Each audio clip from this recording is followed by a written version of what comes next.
কোনো এক জঙ্গলে এক দুষ্টু বাঘ বাস করত। সে সব সময় চালাকি করে অন্যদের ঠকিয়ে নিজের খাবার জোগাড় করত। একদিন বাঘ ভাবল, আচ্ছা, কোনোভাবে যদি শিয়ালকে ভয় দেখিয়ে আমার কাছে রাখতে পারি, তাহলে তাকে দিয়ে আমার আহার সহজেই জোগাড় করতে পারবো। এইভাবে বেশ কয়েকদিন কেটে গেল।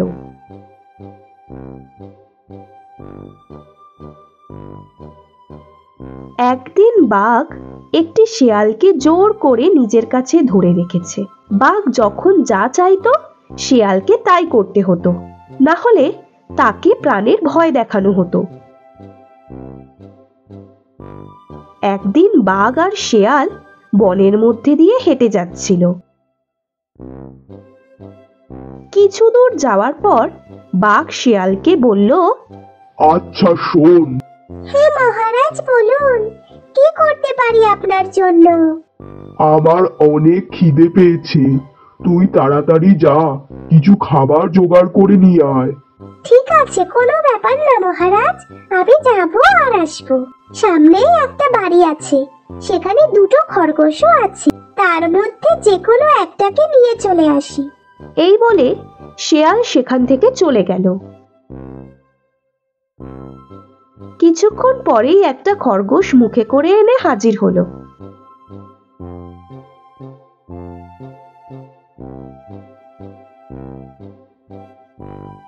এই নিন মহারাজ, আপনার খাবার, আপনি আনন্দ করে খেতে থাকুন, আমি আমার খাবার জোগাড় করি। এই বলে শিয়াল সেখান থেকে চলে গেল।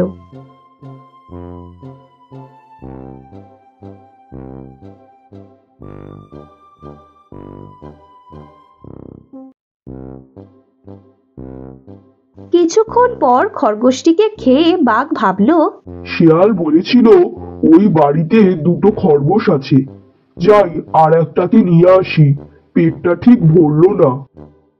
এই বলে বাঘ চলল।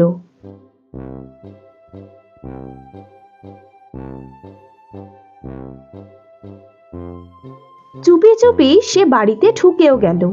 কিছুক্ষণ পর বাড়ির ভেতর থেকে আওয়াজ শোনা গেল।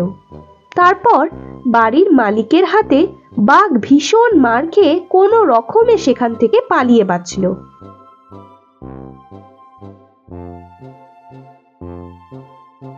উফ,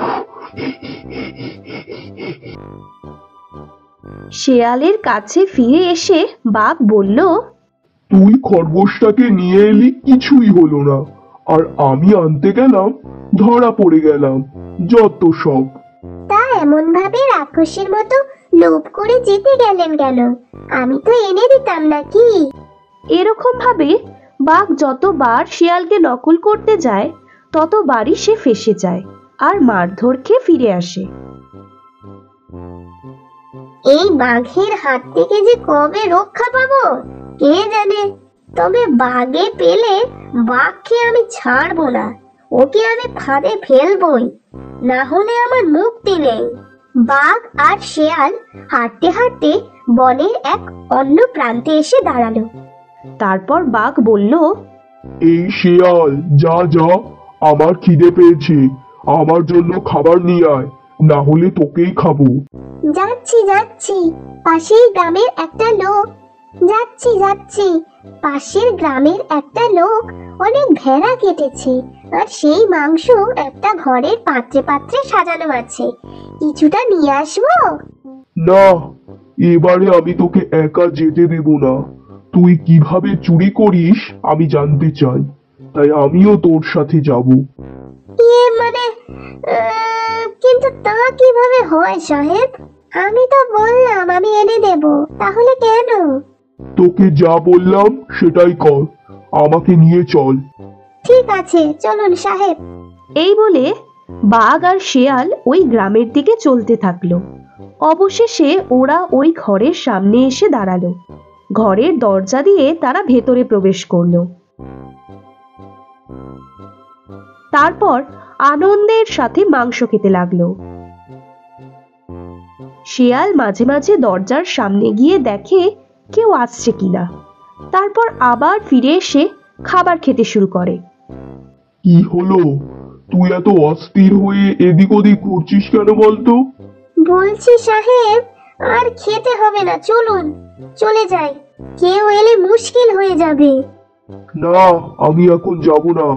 যতক্ষণ না সব মাংস শেষ হয় ততক্ষণ আমি খেয়েই যাব। এরপর শেয়াল খাওয়া বন্ধ করে চুপচাপ দাঁড়িয়ে রইল, আর বাঘ মনের আনন্দে মাংস খেতে লাগলো।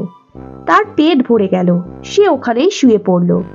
কিছুক্ষণ পর শব্দ পেয়ে চাষি ঘরে ঢুকলো। সাথে সাথে শেয়াল ওখান থেকে ছুটতে পালালো। তারপর চাষির লাঠির আঘাতে বাঘ মারা গেল।